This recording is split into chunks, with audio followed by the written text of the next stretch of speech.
Hello, ladies and gentlemen. Welcome to Lesson 4 for Unit 2B. Today we're going to be talking about biological magnification. So go ahead and title your notes, Lesson 4, Biological Magnification, so when you go back to study, you can find them. I'm going to start off this session of notes with a story about the bald eagle. Everyone loves the bald eagle. They're patriotic. In fact, on my picture, I'll even add a little bit of red so that it looks a little bit more patriotic. There, we have some patriotism. So, the bald eagle is a symbol of our nation, and people really care about it. In the 1960s, though, the American bald eagle population declined rapidly. In fact, there were only 47 breeding pairs left in the U.S., and people thought that bald eagle they saw was going to be the last one they ever saw. It was declining because the eggshells were so fragile that when the parent eagles would sit on them to keep them warm, the shells would break. But the rest of the ecosystem seemed perfectly healthy. So the question was, what on earth was harming the eggshells? The very short answer to that question is biological magnification. Alright, so what is biological magnification?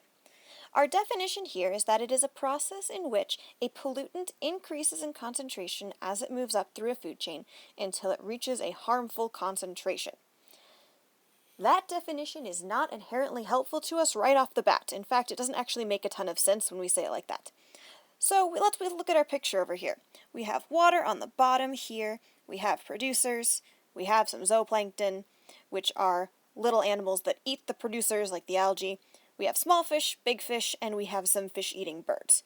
Alright, this looks like a food chain that I can be familiar with. We also have magnification of DDT concentration. We start at 1 and the numbers seem to get bigger. Okay, that sort of makes sense. We're saying over here that we have an increase in concentration. But how exactly is that happening? And what is DDT?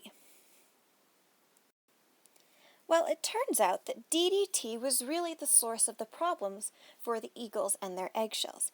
DDT stands for dichlorodiphenyl dichloroethane. Try saying that 5 times fast. And it's a pesticide used to kill or repel mosquitoes.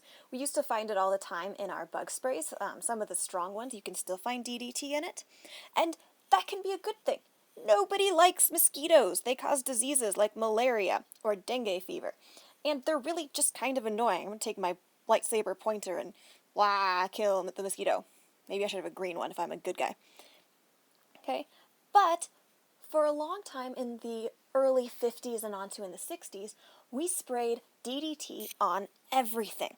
So we had really widespread spraying of DDT, and that caused there to be a higher than normal concentration of it in the environment. The first big place we're going to see DDT is in the river water. When we spray it on things and it rains, the rain washes the DDT off of whatever we sprayed it onto and into the river. So we see DDT in the water. So in the water, we see that there's about 1 part per million. That's this ppp down here, right here. Part per million means that for every 1 DDT molecule, there are about 1 million water molecules. Alright, well that doesn't sound like very much, and in fact that concentration is really low. However, over here, we have a bunch of algae sitting on the water. Algae take up water, they need water to live, and as they do so, they're also taking up the DDT. So maybe they're taking up 1 DDT molecule a day. That's not very much because there's not very much of it in the water. But eventually, if the algae lives for a long time and it's taking up 1 or 2 molecules every day, the concentration in the algae is going to increase. In fact, it can get as high as 1,000 parts per million because the algae has no way to get rid of the DDT. If it takes up a molecule of DDT, it's going to keep it. So over a really long period of time, if it takes up 1 or 2 per day, it's going to end up with a lot of them. Well, the food chain doesn't stop there. Here we have our algae. It's going to be anywhere between 1 and 1,000 parts per million, depending on how old it is. Algae gets eaten by fish, like my fish friend here. Well, the fish is going to get approximately 1,000 parts per million, depending on how old the algae is, every time it eats. Well, fish don't eat just once in their lifetime. They keep eating every single day. So eventually, we will see the concentration of DDT in the fish increase up to 1,000,000 parts per million. All right, that's now saying that for every water molecule, we have a DDT molecule. Yee, that's starting to get a little scary. So now we have this super DDT concentrate fish, and the eagle over here is going to come and eat that fish. Now, let's remember, not every single fish is going to have this ridiculously crazy high part per million of DDT, but some of them are. And the eagle's going to be eating fish continuously throughout its lifespan. So we will see a yet even greater increase in the concentration of DDT.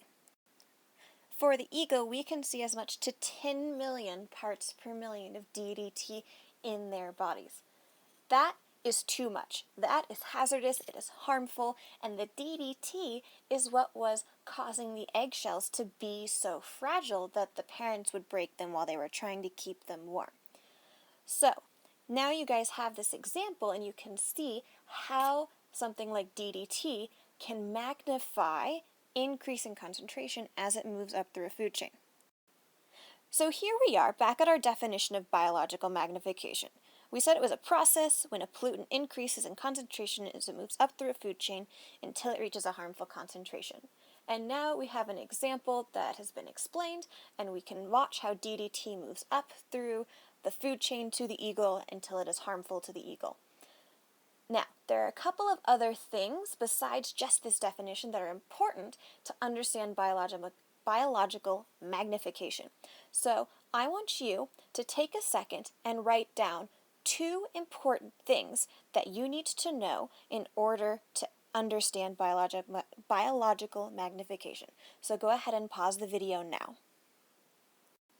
So here I've added my 2 things that I wanted to add to this definition. First of all, pollutants like DDT stay in an organism. We can't get rid of them. So if we eat DDT, if we ingest it in any way, that's stuck in our bodies forever. That's important because if we could get rid of DDT, then it wouldn't magnify. The other thing is that organisms eat every day. And at this point, you're looking at your screen going, well, duh, they eat every day.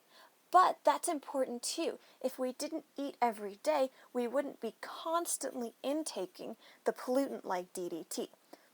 So knowing both of these things are important to understand why pollutants magnify as they go up through the food chain. So I hope that you've enjoyed this story about bald eagles. I can tell you in conclusion that we stopped using DDT in such a widespread spraying method and lowered the concentrations in our environment, and bald eagles have made a wonderful recovery. You can see them flying around in our national parks, which is great. So that had a happy ending, and I hope you've learned something about biological magnification. So thank you for watching.